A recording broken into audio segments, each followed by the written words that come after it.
So hey everybody, so guess what? Yesterday I posted that video and a few people reached out to me, but one of my homies from the community here in Costa Rica also started a garden.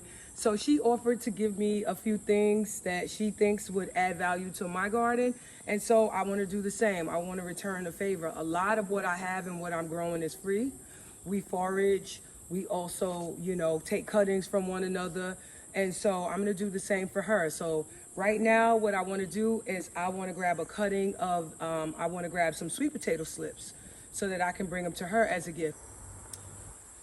So these slips have a tendency of spreading all over and kind of growing wild and creating roots. So like right here, there's roots here. Can you see that? There's a root here. There's roots here, here, and here. So she can actually cut these into 1, 2, 3, 4 different slips, and they spread really wild. So I'm gonna try to find some that are spreading so I can trim them, like this one right here. Can you see that? It's spreading. So I'm just gonna cut.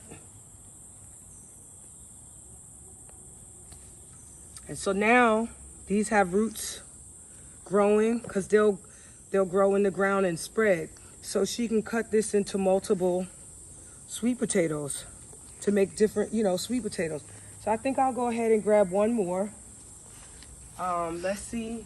I just want to find one that's already kind of spreading, like this one. Some of that is grass.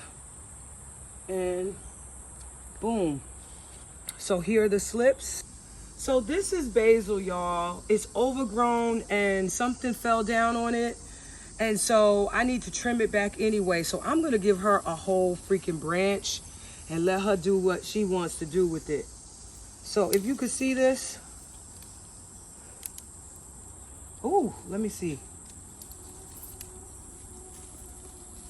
Ah, see that? Look, this is all basil. There's seed here. See that? That seed, she can grow more with that. And she could also grow it from the stems and just throw the cutting in the ground. So I'm gonna give her this entire piece. So this is what all that I cut. I got the sweet potato slips, the oregano, and the basil. And I'm out. See you next time.